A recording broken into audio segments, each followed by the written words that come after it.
Di tengah teriakan warga dunia yang mengecam tindakan brutal Israel atas rakyat Palestina, militer Israel terus saja melakukan bombardir. Sasarannya pun tidak pilih-pilih, mulai dari kamp pengungsian, rumah ibadah, rumah sakit, universitas, hingga ambulans. Sejumlah negara pun pemirsa telah menarik duta besarnya dari Israel. Lebih jauh lagi, Bolivia ini malah memutus hubungan diplomatiknya dengan Israel. Ya, pemirsa, meski terus ditekan internasional, Israel tidak mengindahkan seruan jeda kemanusiaan dari PBB. Akankah jeda kemanusiaan di Palestina ini hanya sekedar menjadi harapan bagi warga Palestina? Untuk membahasnya telah bergabung bersama kami ada pakar hukum internasional, ada Profesor Hikmahanto Juwana, dan juga ada Ketua Prakarsa Persahabatan Indonesia Palestina, Pak Din Samsudin. Selamat sore Bapak semua, Assalamualaikum. Pertama saya ingin menuju ke Pak Din Samsudin terlebih dahulu. Ini tampaknya Israel. Warahmatullahi wabarakatuh. Ya, Pak Din Samsudin, tampaknya Israel tidak mau memberikan celah sedikit pun bahkan untuk jeda kemanusiaan. Bahkan Israel juga melakukan penyerangan, tadi kita dengar dari rekan kami di Gaza, pabrik roti dihancurkan, kemudian tank air dihancurkan.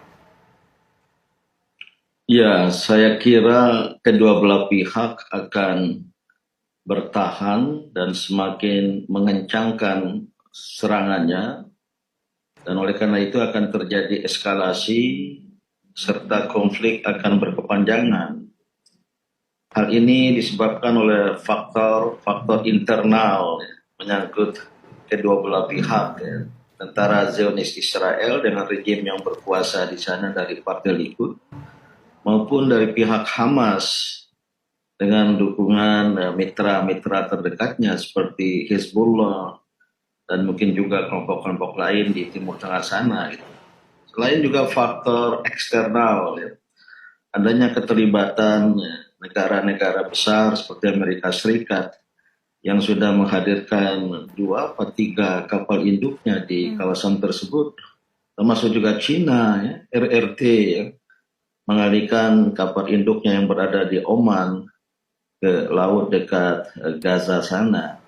Oleh karena itu, ini akan terjadi eskalasi. Saya tidak yakin betapapun tekanan internasional, gencatan senjata akan digubris, khususnya dari pihak tentara Israel yang tadi diberitakan semakin menyerang, bahkan ke pusat-pusat kemanusiaan, rumah sakit, masjid, sekolah, termasuk juga gereja, dan juga dari pihak Hamas sendiri, ya, menemukan kepercayaan diri karena mereka juga bisa membalas.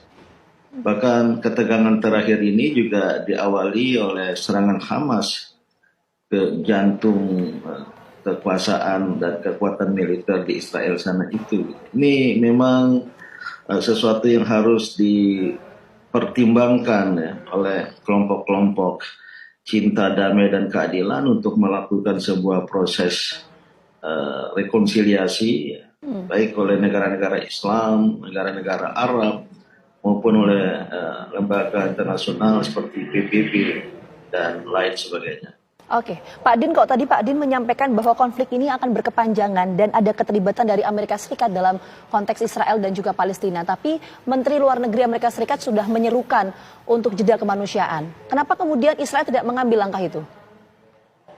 Ya, seruan pemerintah Amerika Serikat, administrasi Joe Biden, lebih karena tekanan domestik, ya.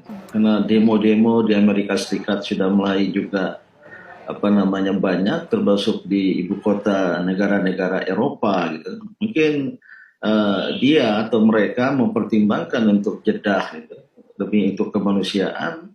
Tapi kita saksikan Amerika Serikat selalu menampilkan standar ganda, ya, secara umum tentang penyelesaian konflik Palestina-Israel, dan yang kedua standar ganda tentang penanggulangan tragedi kemanusiaan. Saya berada di Mesir 2 pekan lalu, menyaksikan di televisi Arab, termasuk kunjungan Menlu Amerika Serikat ke Mesir, kemudian ke Jordan.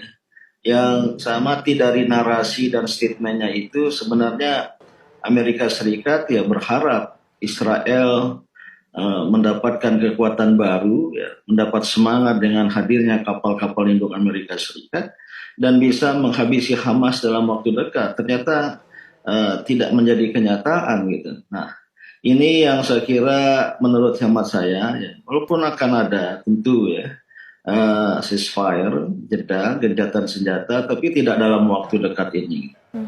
Oke, baik. Sekarang saya ingin ke Prof. Hikmahanto. Prof. Hikmahanto, tampaknya ini kan kuncinya adalah di Amerika. Jika Amerika berhasil melakukan penekanan kepada Israel, Israel mau nurut sama Amerika, kemungkinan perang ini bisa berusai begitu. Tetapi kita melihat bahwa Amerika justru menerapkan standar ganda, baik untuk urusan HAM, kemudian juga untuk urusan Israel-Palestina ini. Akan bagaimana ini nantinya? Apa kemudian hal yang bisa dilakukan? Solusinya seperti apa, Prof. Hikmahanto?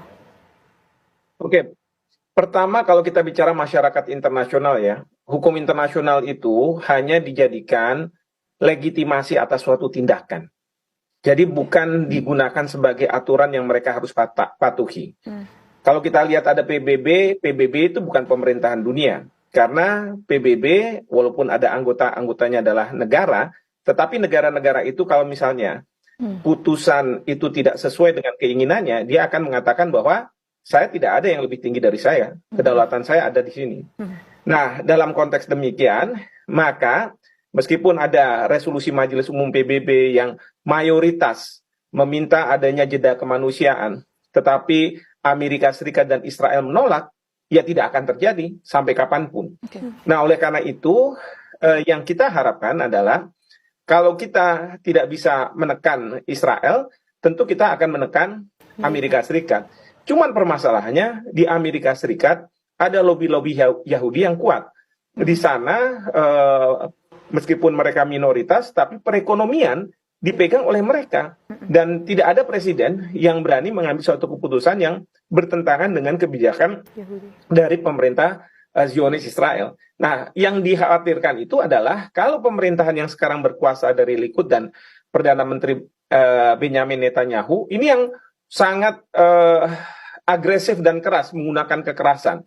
Jadi yang terjadi adalah serangan balasan yang dilakukan terhadap Hamas ya di Gaza itu sudah tidak proporsional lagi. Coba bayangkan bagaimana mungkin anak-anak kecil menjadi korban, bagaimana mungkin orang tua, wanita, mereka-mereka yang tidak mengangkat senjata. Itu dalam hukum humaniter internasional itu diatur. Nah, tetapi mereka mendasarkan pada saya ini sedang balas dendam. Dan saya akan berakhir kalau sampai pemimpin-pemimpin Hamas yang bertanggung jawab, either mereka bisa tangkap atau ditembak mati, dan itu dibuktikan. Nah, makanya serangan darat sekarang menjadi penting bagi Israel. Jadi kalau sekarang ini kan kebanyakan serangan udara, didominasi oleh serangan udara. Sekarang pasukan darat akan masuk. Itu sebenarnya untuk apa? Untuk mengejar para pemimpin-pemimpin Hamas dan yang dianggap bertanggung jawab. Itulah yang akan dilakukan dan mereka tidak mau jeda kemanusiaan karena kalau jeda kemanusiaan mereka khawatir bahwa yang tadinya sudah mulai mendekat, katakanlah sudah sebentar lagi akan ditangkap, jadi tidak ditangkap karena ada jeda kemanusiaan itu. Seperti itu. Tapi mereka tidak memikirkan tentang rakyat sipil.